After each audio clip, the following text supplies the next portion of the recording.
Scotty, you going crazy for this one. We see what you're doing, we salute you. Hey, let's get it started. It's Backpack Capital One. What's in your wallet? Got a call from my man A. Scott. I said I got it.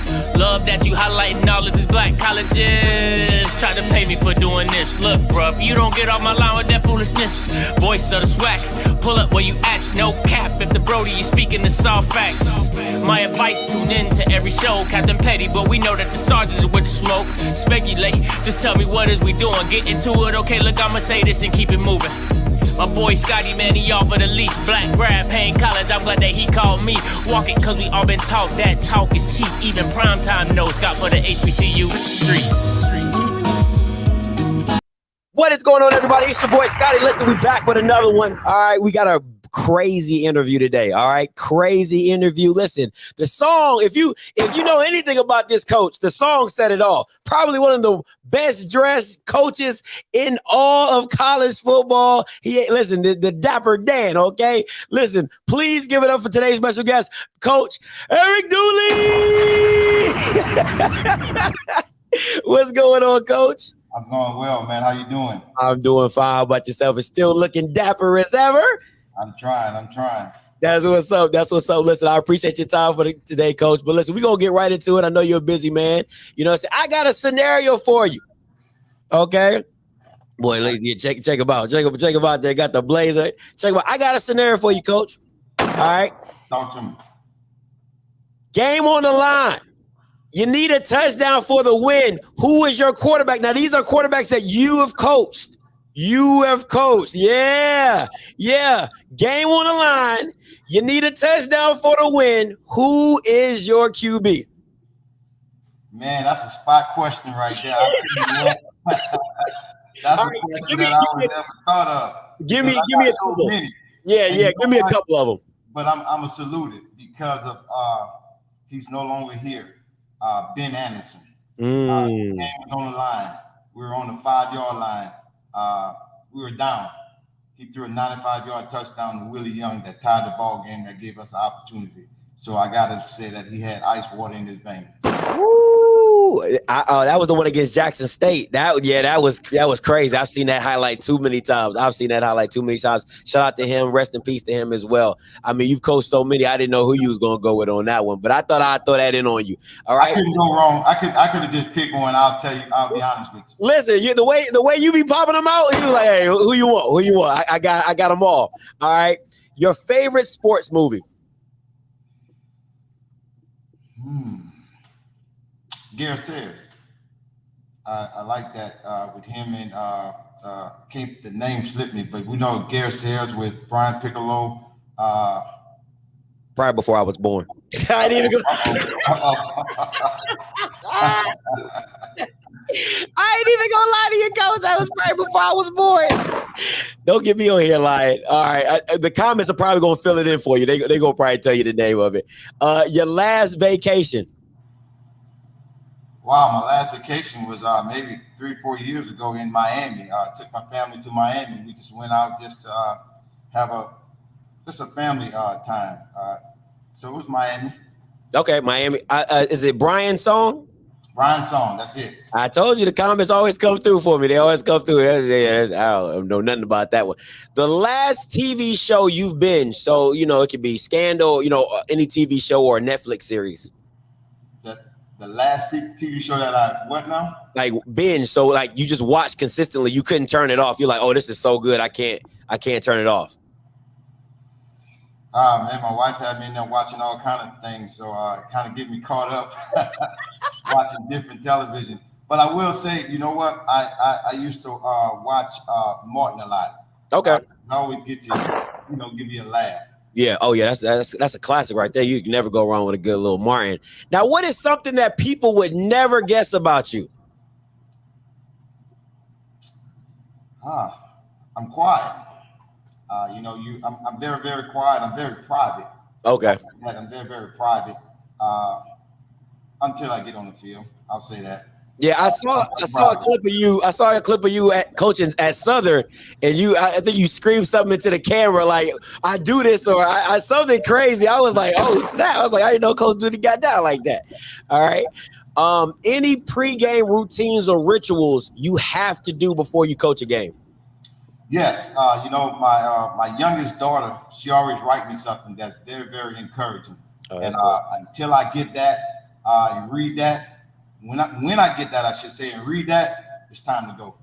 That's dope. I like that. That's cool. She says some things in there that she comes up with, and it's always on time. I love that. That's dope. That's beautiful. Now let's go way back, Coach. Who got you into football?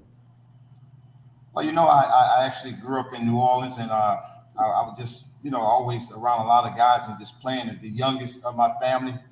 So at that time, we always played throw-up football. You know, you got to get in the street with the older guys. You throw the football up. Of course, I'm smaller, so they never gonna catch me anyway. Yeah. So, kind of my brothers got me into it, but then I had a football coach that stayed right across the street from me with Little League football. So he used to always see me, you know, always playing football, running around the house. So he brought me to the playground, and ever since then, I never looked back. Okay. Now, did you play any other sports than football? You know, basketball, baseball, anything like that? Were you good, or was it just strictly football for you? I did. I played all the sports. I played. I ran track. I played basketball. I played baseball. But you know, I had some great high school coaches, and they let me know that, you know, your future, you probably want to concentrate on football and track. That'll be your future.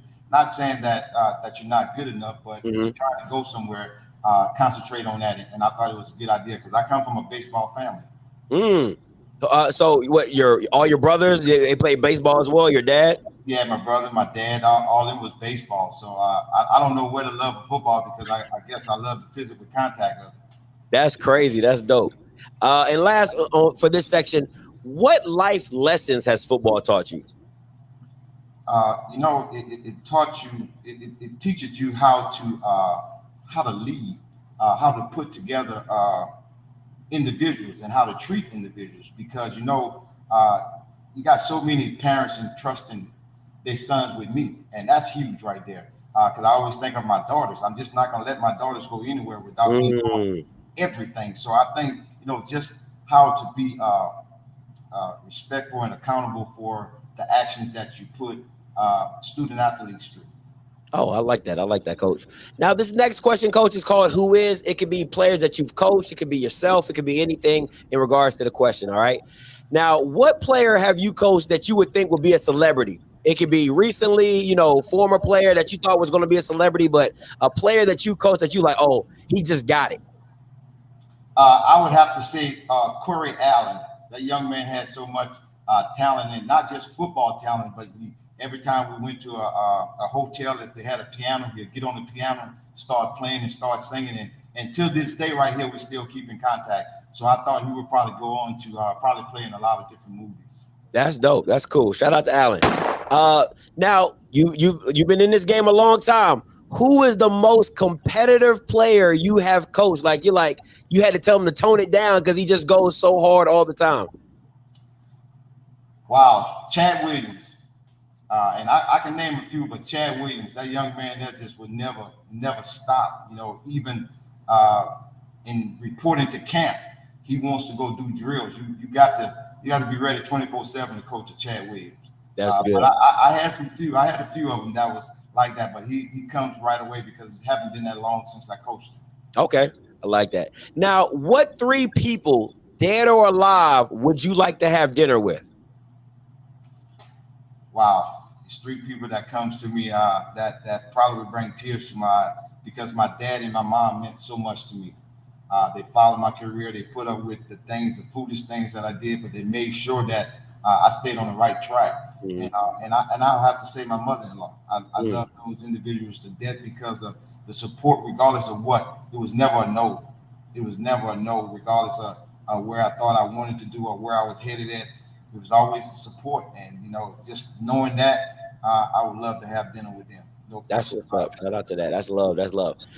What was your toughest game last season? You know, you and your PV, your former team, went to the SWAC championship. What was the toughest game last season for you guys?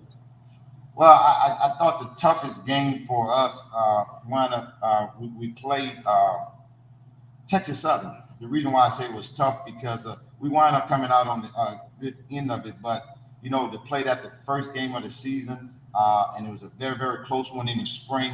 You can see how good the team was and everything. So it's always that what team you have this year, what's going to be your true identity. And you got to find out the first game. And how can you find out with the first time a conference game, everything is on the line. Facts. So, just preparing for it. Got it. Now, this last question, I know you got daughters. I know you're new to the Southern team, but if you could find a couple players, this will really work for me. You have a daughter. What player on the team would you allow her to date? Now, hold up. It has to be a player. It can't be the equipment manager. It can't be the water boy. It has to be a player. Now, you can use the PV players because you knew them a lot better, in the transition. But if you can give me somebody from PV or Southern, I'm cool with either one. That's easy. None. It's a code of ethics. None. That's easy. Not one. Not one. I respect them, and there's some nice young men. Just won't happen. That just won't happen. Hey man, listen, guys, leave it alone. Leave it alone. Now let's go back to when you first. How did you get started in coaching? Every coach gets started differently.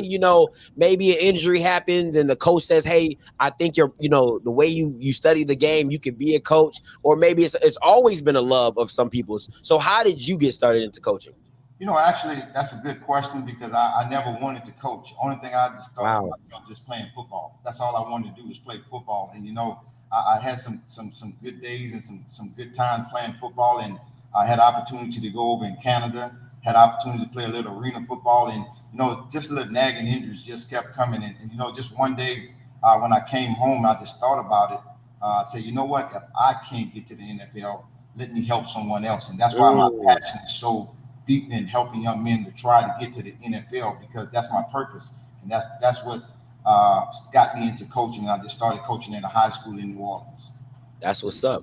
Now, when did you know you were ready to be a head coach? When did that, because there's a transition. You start low and you work your way up. But when did you know, like, hey, I'm ready. I can be a head coach in the conference? It took some time. It took a lot of time because I spent 14 years at Southern University, and I was happy in that role. My family was happy. I was happy. Didn't have to change anything. I'm less than an hour away from New Orleans, so everything was good for me. So coaching the wide receivers was great for me. No aspiration of moving on. And once Coach Richardson stepped down, and then things started changing, people started wanting to give me an interview as an offensive coordinator. I just never made that move, and then finally I took that opportunity to move on to the University of Arkansas at Pine Bluff, and was a quarterback coach as well as the offensive coordinator. Had a little success with the players that we had there, and it moved on. But at that time, I still wasn't thinking of being a head coach. I think that opportunity to win the championship, and then some things started opening up. Some individuals started asking questions, not interviews, just asking questions, about me coming as a head coach, talking to my head coach, Monty Coleman. Then it started coming to me, well, you know what? This could be a goal, but it wasn't until I actually landed at Grambling State University under Coach Fobbs, and I thought, he ran a great program. Some of the things that he let me do on that team kind of prepared me to be one, so to speak. I always say, I had to be prepared before it happened. And so I think after winning a couple of championships, I kind of felt it at that time. And then finally, a couple of individuals gave me a shot. Well, one I can never stop thinking. Ashley Robinson gave me a shot to go to Prairie View A&M University. Shout out to A.D. Robinson. I mean, he done put a lot of people on in the swag recently and doing the things. Now, in your opinion, what is the biggest difference from going from an OC to a head coach? Well, just running one side of the ball. Now you got to look at all three phases. You got to look at the offense. You got to look at the special teams. And you got to look at the defense. Understanding that you just have this one side of the ball, so it's kind of like lopsided. You can take care of those young men. At the most, it's going to be 33 to 40 something individuals. Now I'm talking about 100 something guys that you got to make sure you put in place to be at the right place at the right time. So I didn't find it being difficult because I feel myself. I always prepare, and I don't think the law is going to ever give me anything that I'm not prepared for. So as I go on, I just continue to move on, and I'm still growing in it. Regardless if I coach for the next 15 years, I think learning is every day. Sometimes you learn what to do and you learn what not to do. So learning for me is every day. And I mean, and you've learned from some greats. I mean, you've been a part of some great coaches in the SWAC. What did you learn from them? And what are some things that you have taken? You know, you're like, man, Eddie, I remember when I played for Eddie, he said this. And I remember when I coached under Pete, he did this. So what are some of the things that you just take and you still have, as we say in the military, you keep in your rucksack? You know, I learned so much from Eddie Robinson and Coach Pete Richardson. And the thing about it, you take those things and in life lessons as well, because I did have the foundation with my dad. So, but coming into those guys' life, it really blessed me. And I can say this here, what I always try to do, because you can never be like another individual. I try to take what I learned from them and spice it up in my own way, put my own spices on it to see how it's going to help me to grow and become a better person. But, you know, just learning from Coach Robinson, how to prepare yourself, how to carry yourself as an individual, how to always be professional, regardless of what the situation may be. You know, I can recall, regardless of what, you're not going to get on that bus with Coach Eddie Robinson unless you have on a suit jacket. That's on the bus. So those kind of things kind of stuck to me, and I kind of do some of the same things with my team. And, you know, I can also, this is the one thing that I really, really took to heart. I have never heard Eddie Robinson say a curse word on the football field.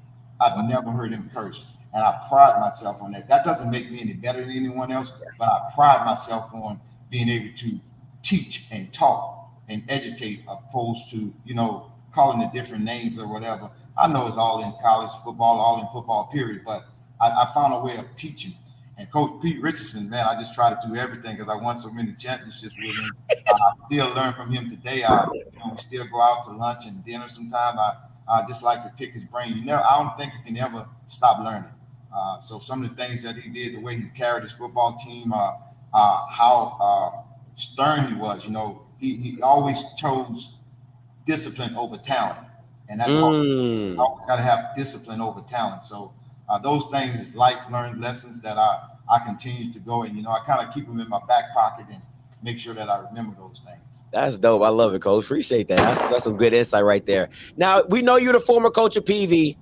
You know, I got to ask. I can't. What was the game plan going into the SWAC championship? Because a lot of you guys, I mean, you guys were on a high. You was putting up points, but you did come off some losses to Valley and to Texas A&M. So coming into that game, what was the game plan for you, Jawan, Ladinian, and Dumas as well, to how you were going to attack Jackson State?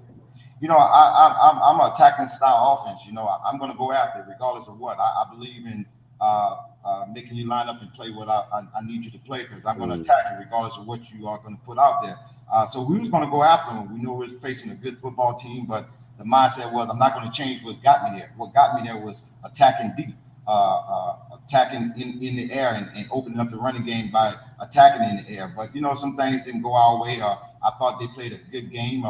But the ball just could have bounced a couple of other ways. I think we had a shot. We were right there. Our defense played extremely tough. I'm probably more disappointed in we didn't put up the points because our defense played a stellar game. But it was going to continue to attack and play our game of football. Our brand of football is 60 minutes. Absolutely. Now, my follow-up question to this one, Coach, is what were the conversations at halftime with Jawan? He seemed a little different than where he was from the normal season, because anything deep, it was money for him. Was there anything that you said to him at halftime to try to settle him into the game? Yeah, you know, I'm not a guy that goes in and scream and yell and tell him. I go try to talk to him and find out what's the problem. I gotta make an adjustment and see. My thing is I like to make adjustments during the game. So in halftime, there's not much adjustments that need to be made. But my thing is just settle down. You're still here. We still have a chance. This game is not over with. Just settle down and do what you've done that got us here. And I think we'll be okay. But the young man, you know, he fought hard. I know he didn't have one of the best games of his life, but you know that happens. Somebody was going to have a bad game. Someone was going to have a good game. Unfortunately, it fell on our shoulders. Yeah, and I don't think either quarterback played really well that game. So it really came down to, you know, special teams and defense for that.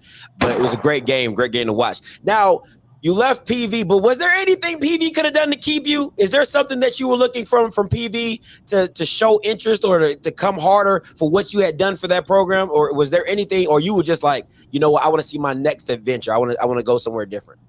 Well, now that you say that, you say I want to see my next adventure. I'm a praying guy. That's the one thing a lot of folks will tell you about me. I'm a praying guy. My family and I, we prayed, and I just had another assignment. It wasn't anything that they'd done wrong or anything like that. I had another assignment, and that assignment was here at Southern University. And I took it on because my thing is I'm trying to prepare young men to be quality young men, regardless of what. So my thing is I had another assignment. My steps was ordered, so that's why I chose to come to Southern University. Now, when did the Southern job come into play for you? When did they start showing interest that you were like, okay, Southern is real? Because like you said, 14 years, they come back to you. It's like the prodigal son coming back home, you know. So when did that come into place? You know, guys that coach at Southern, you're gonna always have ties to Southern University because of places that wherever you may have been, you're gonna have ties to them. But you know, I'm a guy that I feel like I got to give the student athletes all of me. So I'm not gonna talk entertain anyone until after that championship. I had one goal in mind, was to win the SWAC championship and move forward to go to the Celebration Bowl. So I thought at that time right there, I couldn't talk to anyone about this job, that job. My mindset was, you know, it's going to be there. What God has for you, it is for you. So I had that mindset. I got to give these young men everything. And now, you know, you're talking about with social media, everything is going to be all over the air. But that never bothered me because I know my focus. My focus was to go to Jackson to win the championship and then go to Atlanta and close this thing out by winning the Celebration Bowl. Hey, Coach, I got to call a spade a spade. Listen, I have to be real. I wasn't a fan of the hire because I heard some other names getting thrown around like Kevin Sumlin and things like that. And Southern still went to go with you. Why do you think you were such a great fit at Southern? And what are you looking to do now that you're in the helm of, you know, the prodigal son coming back to Southern? Well, you know, I think we talk about our AD. He probably felt that I checked all the boxes that he was looking for. You know, a lot of times it's never going to be the hire that individuals want. You know, when I think of way back when, I don't think Coach Richardson was the hire that they went after. But, that's fair. You're talking about 15 years later, one of the best coaches to come through here. So, you know, I think I was the right fit because through my prayers, this is where I was sent at. It was no doubt about it, what needs to be done. And I feel that I can connect the dots. They're very familiar with Louisiana. I feel I can recruit. You know, when people say where you recruit, I say I recruit in the U.S. It don't matter where you are. I think I can. But I do have a lot of ties in Louisiana, and I feel real comfortable with recruiting in Louisiana. So I thought it was a good fit for me after my family and I prayed on it. And right now, I'm looking to take him to some places. I mean, it's been good. When you talk about a Dawson Odom, he had a great track record here. Yeah. He didn't do anything wrong. I won some games here, no question about it. But my thing is to bring us. We don't have to go reach way down. We just got to continue to do what we do and understand what the standard is here at Southern University. Absolutely, and that goes into my next question. Is there pressure? Do you feel pressure coming back to win at Southern? I don't, because can't no one put more pressure on me than I put on myself. You know, I folks say about expectation, but what about Eric Dooley expectation? I have some expectations as well. You know, so I think we meet right where we need to meet at because it's like you said, it's a Jaguar Nation. They're very passionate about the game, and I love it. Why would you coach football if it's not pressure on winning? Come on, coach. You don't go nowhere where you can be mediocre. Be 5-5 or 6-5. That's not what it's all about. I love the pressure. I invite the pressure because I think I'm built for it. Come on, coach. I want to go. Let's go. Where we want to go? Who wants to coach mediocre? Come on, I love it. Now, your recruiting has been phenomenal, coach. How impactful is Ricky Jackson, your recruiting coordinator, to you and this team? And how have you guys been able to you guys have been doing it at Southern, and it's really opened a lot of eyes. You know, Coach Jackson does a great job. You know, he sets everything up for us. He's always searching for guys because he know how I am. I'm a spontaneous guy. I like to look at athletes. I watch football 24/7. But he does a great job in organizing us what we have to do and where we need to go at to find these certain type of athletes. Everybody have recruiting services. We kind of do things in a different way. We have recruiting service, but we have our own, and that's about relationships. You know, when you build a staff, you got to build a staff that's connected to the U.S. so that you can go anywhere and get in there and where folks know one another. So we got a lot of experience on our staff, but Ricky Jackson has been very, very helpful, and we just have to continue to do what we do because there's so many athletes out here that it's going to be some good ones you turn down, but just make sure you get the right ones to get to be a part of your team. Absolutely. And what has been your game plan recruiting at Southern? You know, is it a focus of locking in? You know, because I remember the old University of Miami is like, hey, we locking in the Southern Florida, that's ours. You know, are you trying to lock in that Baton Rouge area to say, hey, we're getting the best kids out of Baton Rouge, even if we got to compete with LSU? What is you guys' mindset when it comes to recruiting? That got to be the mindset. You got to put a fence around your backyard. You got to try to make sure you cover your backyard. It's too many athletes that's here within the state of Louisiana and the surrounding areas that you got to be able to put your hands on and make sure that you recruit them to give yourself a chance. I've always felt that way. I don't care who's recruiting them. I'm going to always talk to them. Nothing's wrong with having a conversation. Nothing wrong with building a relationship. So I think it's very, very helpful that you build relationships throughout the state of Louisiana and the surrounding areas of the state of Louisiana. So our game plan is to go out and assess our needs. You know, it's a lot of players out there. You know, well, why aren't you getting this guy? Why are you not getting that guy? If I don't need that guy, I can't get that guy. Now, once I get all my needs, then I can attack my wounds. But okay. I want to make sure we get what we need. So now we're not looking ourselves in the mirror and say, you know what? We know we needed a long snapper. We know we needed a quarterback. We know we needed a wideout. Address those needs. So we made that assessment the first week of being here. But I'll be honest with you, I'm a guy that when I scout everything. So that was a great thing. We had played Southern University, so I had my scouting report. I knew what was needed here. That was big. That's big. Now listen, to me, this had to be the steal of the century. You recruited Jason Dumas, and now fast forward, he's with you. How big was getting him to Southern for you in the program? Well, you know, that was a blessing right there because I know this guy, he's a dominant. He's a dominant. He could actually play some football. Yes, but, you know, my thing is I pride myself on the way that I go about doing things. I'm never going to contact nobody.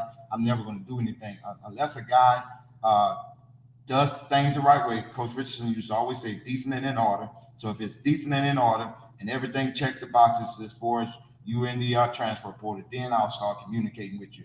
Then it's start recruiting. You got to, what got into Prairie View is not going to get him to Southern. So I have to change my strategy and make sure the reason why I need him to come here and play. So I thought I'm grateful enough that we landed him because that was a big catch. It was huge, big bass. I get a lot of questions with this when it comes to Southern. What is going on in your QB room? Because everybody knows you as the QB whisperer. If you get a guy 9 times out of 10, they know Eric Dooley is going to be some damage. What is your QB room looking like for the upcoming season? I think it's very, very competitive in there. I think that room is so competitive, and that's how you want the room to be competitive. You got to understand, you want the thing to be so competitive that you got to make sure that your socks is on the right way. You got to make sure you tie your shoes the right way. Because it's so competitive, you don't know what it's going to come down to. You can't afford to miss in the class. You can't afford to miss meetings because anything that you miss can drop you to this next team. But I think we have a good room right here. I love what we're doing in that room right there. So I'm very, very confident the guy that comes out on number 1 be the guy that can lead us to where we need to be at. And a quick, how do you, I know you didn't personally coach him, but you know he was a big aspect of what Southern did. How do you replace a Jatari Carter on that offensive line? You don't, man. That could have been my biggest recruit if I could have got here fast enough. I would have loved to try. Matter of fact, he was the first person that I called.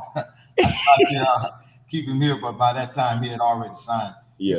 You don't replace a guy. You get a guy that's good, that fits within your scheme, that you know that can do the things that you need to do on your offense. So I think we signed some guys that we feel real comfortable in with. It would have been a Jew to have him, but unfortunately, he's moving on to some big things right now. But I think we got some guys that can fill that room and have opportunity to be just as good as Carter was as well.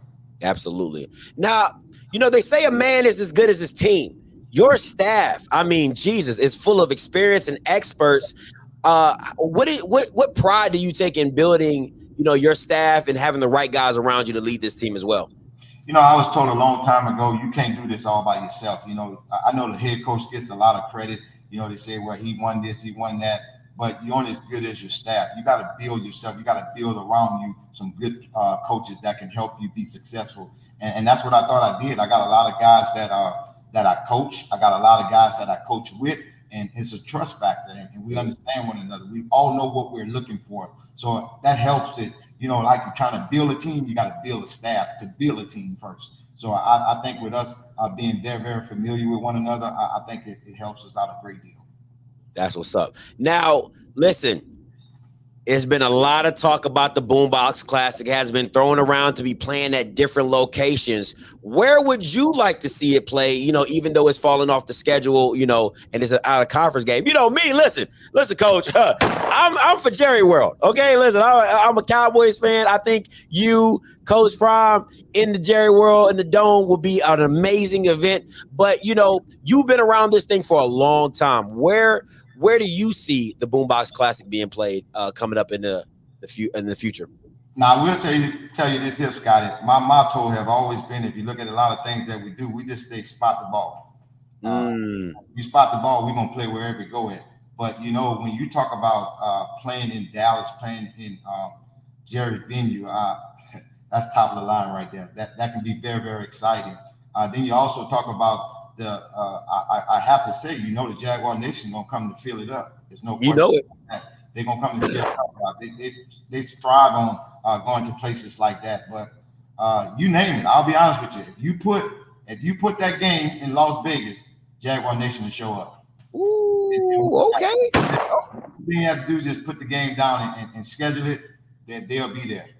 Listen, I talked to a couple of Southern guys, and they tell me, you know, when you see I talked to Perry White and I talked to Rube and all them guys, and they explain that Southern culture, BJ Jones, and they say, man, Scotty, when we get on the road and you see them Southern flags start waving, and he's like, we coming. I was like, boy, y'all crazy, but they say you travel now. Yes, now, throughout your coaching career, offense has always been your calling card, Coach. How do you stay current in today's schemes? Because what you did 15 years ago with Pete Richardson is not what's going on today in college football. So how do you stay so current with the styles? You got to always be, I think you got to be creative.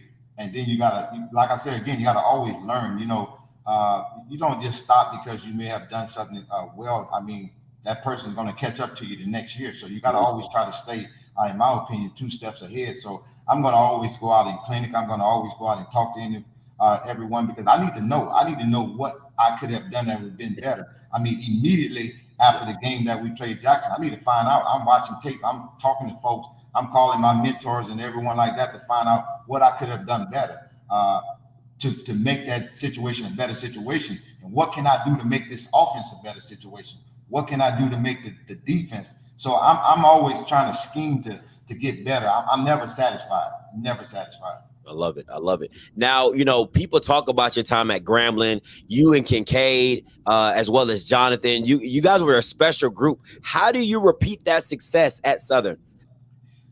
I tell you what, if you go try to find a Kincaid and a Jonathan Williams, you're going to be looking for a long time. So you just go try to find some guys that can do what you're running right now today.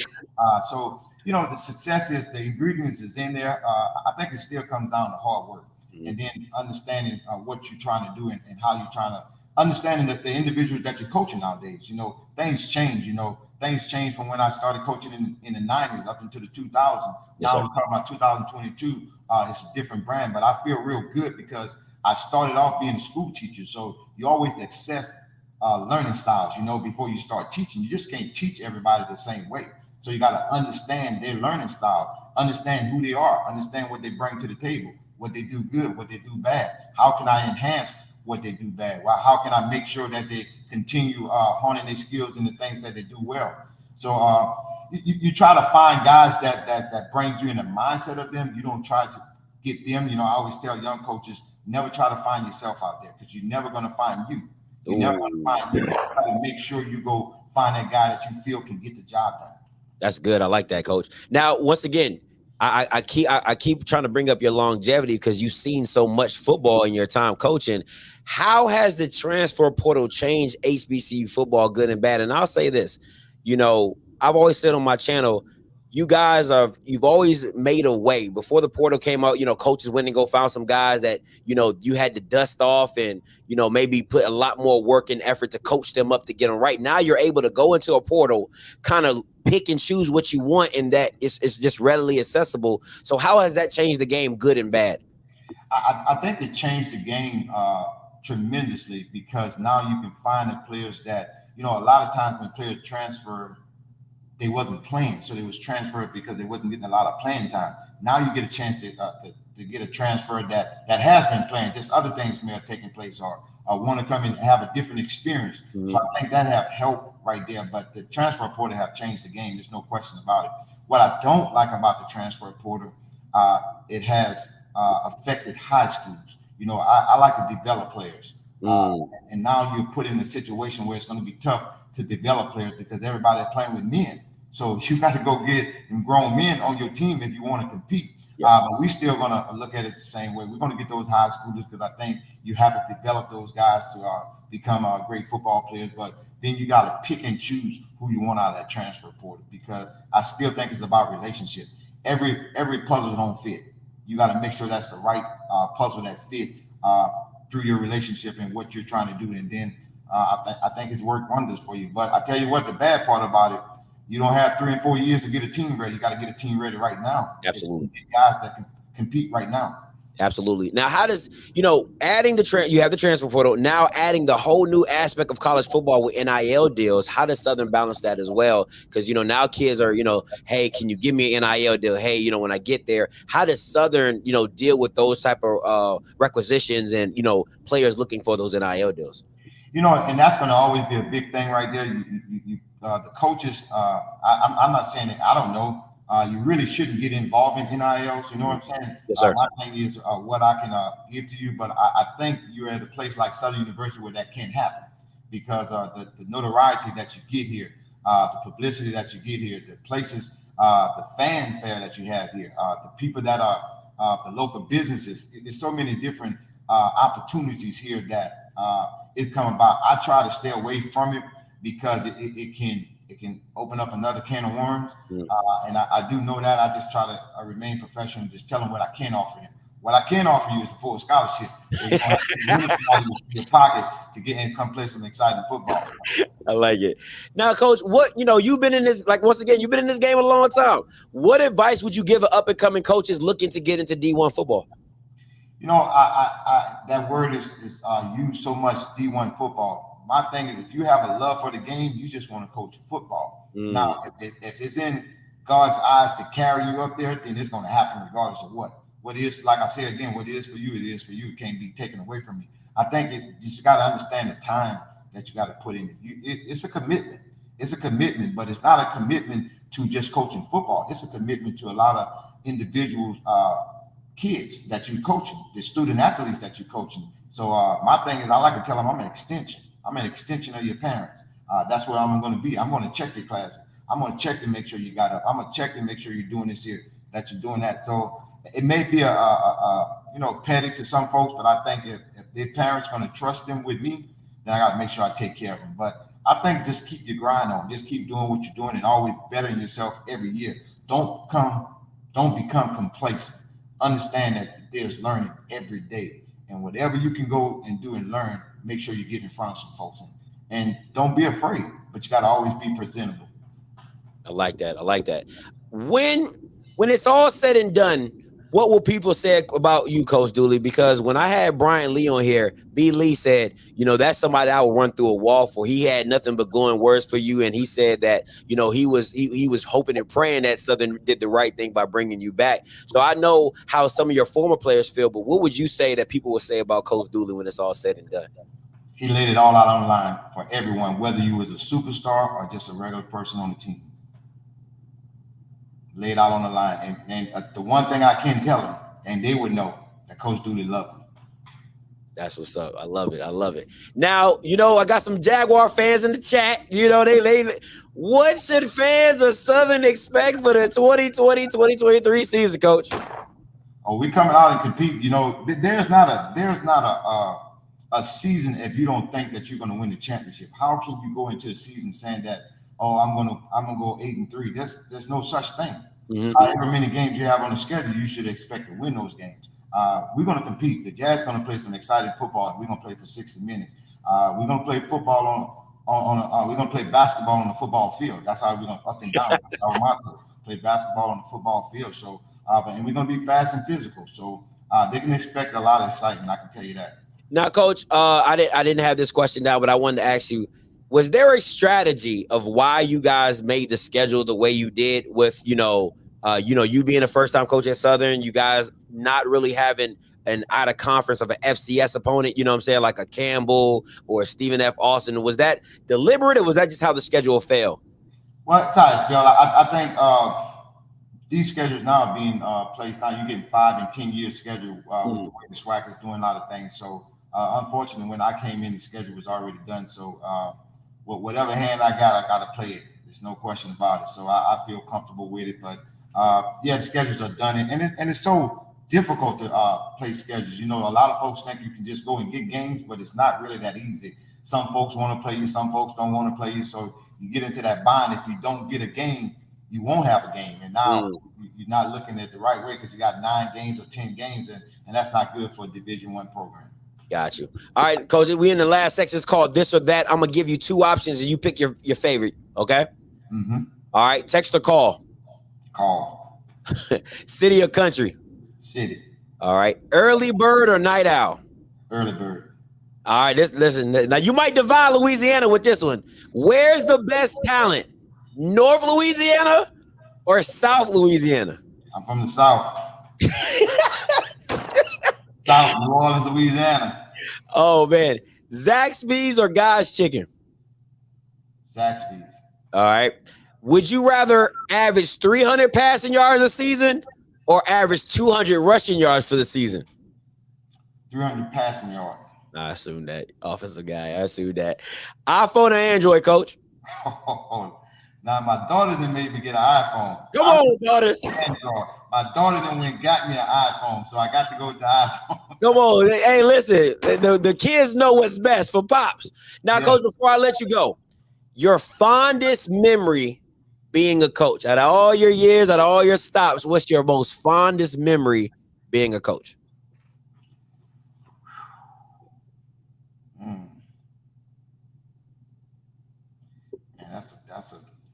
You know what? I will say this here. Having an opportunity to coach in my first Bayou Classic and coach against Eddie Robinson.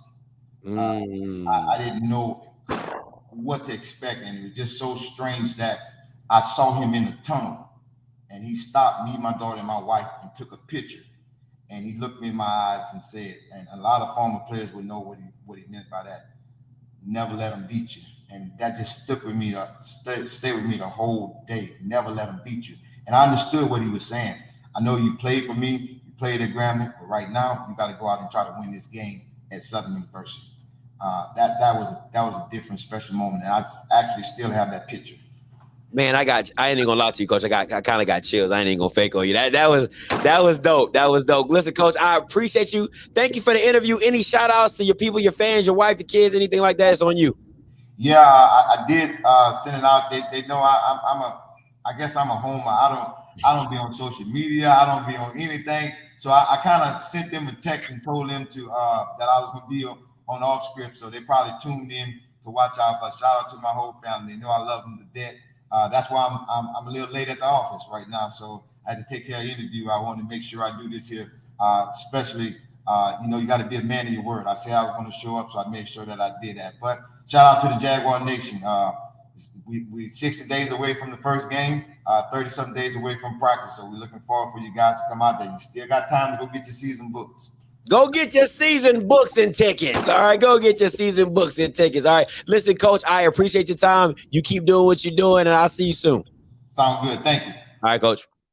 Hey, that's Coach Dooley. Listen, I go get him. Y'all, you said I go get him. You said you want the big dogs. I go get the big dogs. I had to give Coach Dooley the respect. I wasn't a fan of the hire, but every day, I told you, every day Southern be making me look like, dang, maybe I should have jumped on the Southern bandwagon. But But you know, all the Southern fans are like, yo, hey, that train done pulled out, homie. That train, that bandwagon done pulled out. You know what I'm saying? But nah, real talk though, I'm so glad. I appreciate Coach Dooley. I appreciate the Southern staff. And hey, listen, that Southern and Alcorn game, when I'm down there, I'm gonna need my official visit. I'm gonna need my official visit. I need the whole look, the whole spiel, the whole shebang. Okay, I want to get the whole feel. You know what I'm saying? I need my official visit. But guys, listen, I appreciate you guys for tuning in. I told y'all, listen, when I say special guest, I'm gonna tell you what it is. All right. When I say special guest, I mean what I say. All right. I mean, it's on the reservation. The Southern Alcorn game is at Southern. No, that's at Southern. All right. But make sure, hey, listen, make sure y'all tune into all the other stuff I got going on. Remember, July 22nd. All right. July 22nd, I got it going down. Let me see if I can pull this up real quick so you guys can see what I'm talking about. All right. July 22nd. Listen, save the date. You know how they say, man, you know how they say when you're married, save the day. I am coming for the SWAC and Andrew Roberts. This is a members live only. He's playing with my name. He sent me an email. He lying. I'm going to have all the receipts. Every bit of it. Save the freaking date. All right. July 22nd, 2022. All right. SWAC, Andrew Roberts, story time, member lives only. You already know what it is. Hey, that's been my time. Hey, you know, hey, it's been Scotty. Been watching Offscript, and you know what I'm going to do. I'm a holla. God bless.